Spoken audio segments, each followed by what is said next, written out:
On voit ici le classement des boursiers de la saison. Roger Impressionnant, Charret, 14 250. Léopold Touzel, 6 000. Mathieu Auleroy, 3 000. Gaétan Turmel, 2 000. Et on a un nouveau champion en titre, je tiens à vous le rappeler. C'est lui qui porte le maillot jaune. Et vous vous souvenez que la semaine dernière, Frédéric Maltais a détrôné Roger Charret. Ce sera une première défense de son titre pour lui. Et c'est le skieur Alexandre Villot qui débute le match sur la ligne numéro 25. Débute son match avec un lancer un peu mince. Ça revient dans le triangle et c'est un abat. Un abat pour débuter ce match. Le jeune Frédéric Maltais, notre champion, il ne faut pas laisser sous silence une de ses performances en l'an 2000. C'est-à-dire? Il y a 8 ans de cela. Tes champions ont été couronnés champion junior des Salonquiers associés du Québec. Ah Et ouais? laissez-moi vous dire que tous les champions juniors ont tous été des super vedettes par la suite au quilles. C'était à l'âge de 15 ans donc, parce qu'il en compte maintenant 23. Alors il y a 8 ans. Première présence devant les caméras. Procédez même à la salle de quilles quand vous jouez, les gens à la maison. Quand vous rendez dans votre salle de quilles, il faut lancer votre boule. Et si les quilles ne sont pas toutes tombées, ben c'est pas à vous à jouer, c'est au joueur suivant. Sinon, la soirée va être bien longue. 25 pour la première fois de ce match d'élite. Frédéric Maltais n'a eu aucune difficulté la semaine dernière à composer avec l'allée 25. On va voir si son habilité va se Oh, porter. il s'est trompé, mais il va être chanceux. Oh! Il savait en lançant la boule qu'il avait déposé la boule avec un mouvement un peu court et aussi roulé le bras vers l'intérieur. Mais quand on joue la ligne de cette façon-là, avec une erreur, on peut quand même s'en sortir assez bien.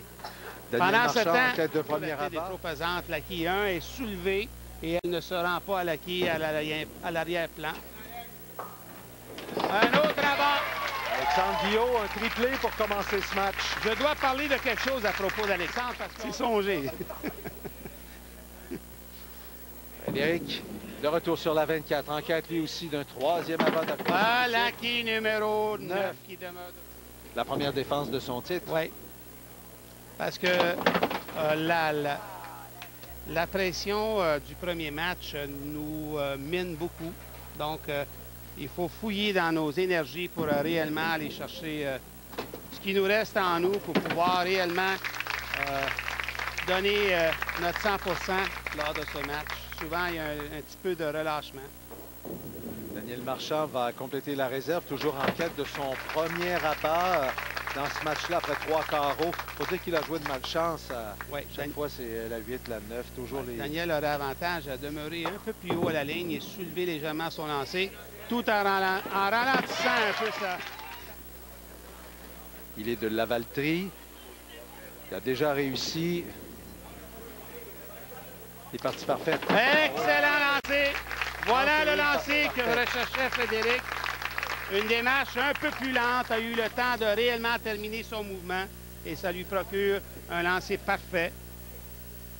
Ici, on se doit de réussir des abats. Meilleur lancer, encore un peu rapide, mais est-ce que la nef va tomber? Oui! Bon. Toutes les quilles sont tombées. Il a 10. trouvé la ligne. On le revoit d'ailleurs, ce premier abat dans le match de Daniel Marchand du club Jeannot Quille. Et voilà. On revient avec Un Villot. 5e abat consécutif. La fois, il est en feu. Oh oui, oh oui, oh oui. Ça va bien, ça va bien.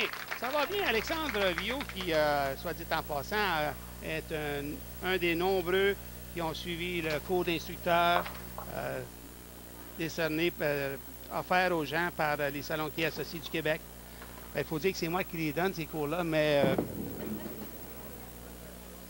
c'est les Salonquiers associés. C'est grâce aux Salonquiers associés si c'est possible.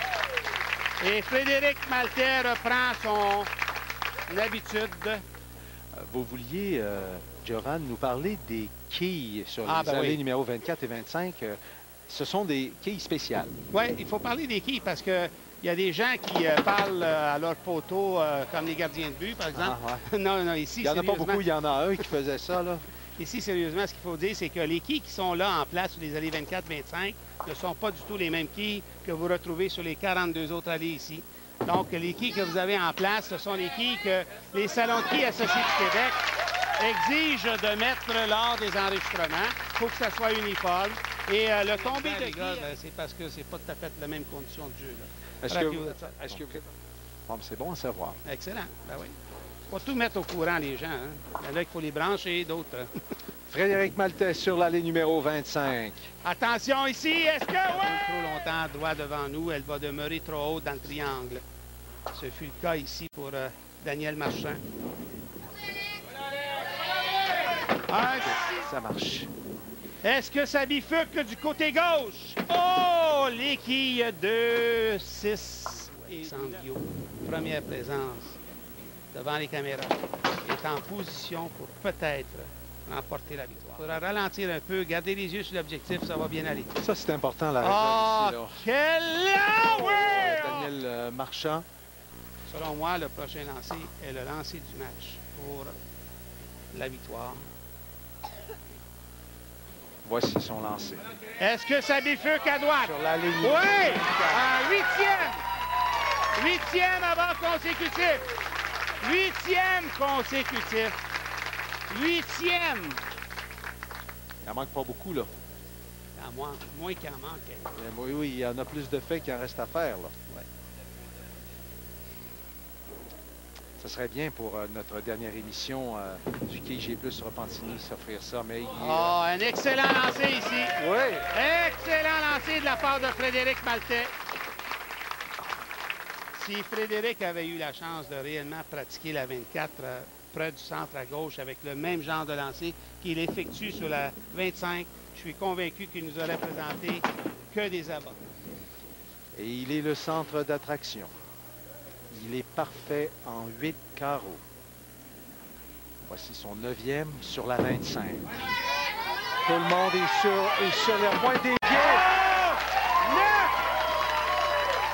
9e consécutif. Comme ça, puis on a un peu de difficulté comme Daniel là présentement et que l'autre qui a ne fait que des abats. C'est un peu comme quand tu joues au golf puis tu joues 75 puis ton adversaire il joue 68 par exemple. Tu as l'impression que tu as joué 110. Ah, c'est ça, ouais. Parce que Daniel va quand même au 10e carreau avec Alexandre Viault qui nous offre tout un spectacle, ce jeune homme de 24 ans. C'est bon! C'est bon! Oui, c'est bon! Avec 7 abats, il vient de s'assurer la victoire. Donc, le maillot jaune. Maintenant, le travail n'est pas terminé. Il y a un beau 10 000 à aller chercher. Et il faut pas en parler, c'est vrai. J'ai rien dit.